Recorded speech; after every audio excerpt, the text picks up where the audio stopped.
पांचजन्य विशेष में आपका स्वागत है। जिस तरह से खालिस्तानी आतंकी दुनिया भर में सक्रिय होकर पंजाब को निशाना बना रहे हैं, ऐसे में उस दिन को याद कर देश और दुनिया को दिखाना बहुत जरूरी है जब पंजाब के अबोहर में 7 मार्च यानी आज ही के दिन खालिस्तानियों ने कत्लेआम मचा दिया था। 7 मार्च 1990 का दिन, ये तारीख पंजाब के इतिहास में खूनी दिन के नाम से याद की जाती है। खालिस्तानियों का समर्थन करना किसी को भी कितना महंगा पड़ सकता है, इसका अंदाजा इसी हत्याकांड से आप लगा सकते हैं। 7 मार्च 1990 शाम के समय तकरीबन 6:30 बज रहे थे।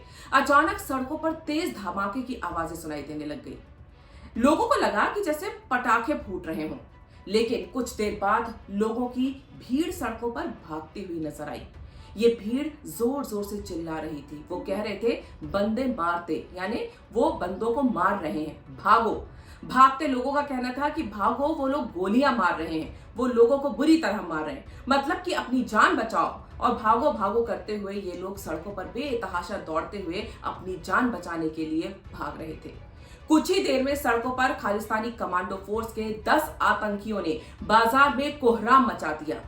ये चारों ओर लोगों पर गोलियां बरसा रहे थे। उन्होंने इस भीड़ को भी नहीं छोड़ा था जो जान बचाने के लिए भाग रही थी, और देखते ही देखते लाशों के ढेर बिछ गए। कई लोग घायल हो गए। जब तक वहां पंजाब पुलिस पहुंचती तब तक ये खालिस्तानी आतंकी भारत पाकिस्तान बॉर्डर के पास फाजिल्का रोड की ओर भाग निकले थे।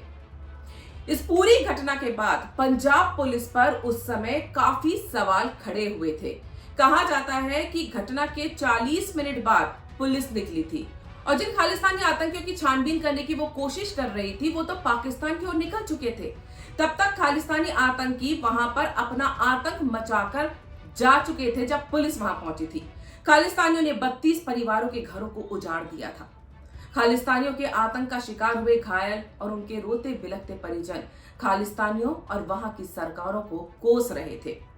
इस घटना के बाद पंजाब में कोहराम मच गया था और लोग पीड़ित परिवारों के समर्थन में आगे आने लगे थे। खालिस्तानी अपना आतंक मचाकर तो जा चुके थे, लेकिन पीछे छोड़ गए थे घायल परिवार, उन लोगों के परिवार जिनकी जानें चली गई थी, और रोते बिलखते लोग। इस पूरे हत्याकांड में 22 लोग मौके पर मारे गए थे। 10 लोगों ने अस्पताल में आखिरी सांसें ली, जबकि 45 लोग घायल हो चुके थे। ऐसे अनेकों मामले हैं जब खालिस्तानी आतंकियों ने सिखों और हिंदुओं पर कई बर्बर हमले किए थे।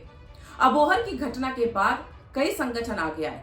कहा जाता है कि इस घटना के बाद बीजेपी के नेताओं के साथ साथ आरएसएस के कई स्वयंसेवकों ने घर घर जाकर घायलों की मदद की थी। उस समय पंजाब के नेताओं ने शायद ही बाहर निकलकर लोगों की बात सुनी हो या उनकी मदद की हो। दरअसल 33 साल पहले 7 मार्च 1990 के पंजाब के सदर बाजार की गली नंबर 12 में खालिस्तानी आतंकवादियों ने निहत्थे लोगों पर जिस तरह से अंधाधुंध फायरिंग करके उस इलाके के 32 परिवारों पर हमला कर उन्हें बेदर्दी से मौत के घाट उतार दिया था, उसे याद कर लोग आज भी सिहर जाते हैं। उससे ये पता चलता है कि भारत विरोधी बाहरी ताकतों से पोषित खालिस्तानी आतंकी किसी के लिए भी आने वाले समय में कितना बड़ा खतरा बन सकते हैं।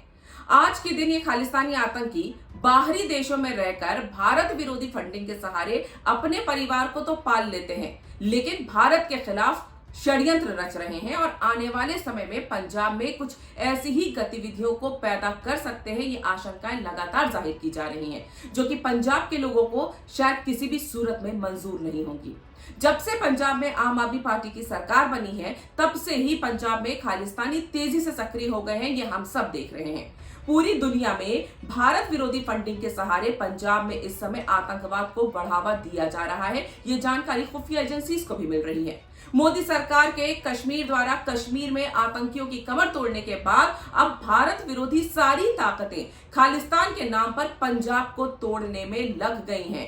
ऐसे में खालिस्तान के इतिहास और भारत विरोधी गठजोड़ को नए भारत के सामने रखना बेहद जरूरी हो जाता है। आपको खालिस्तान और भारत विरोधी षड्यंत्रों के बारे में क्या लगता है, आप हमें कमेंट कर जरूर बताइएगा।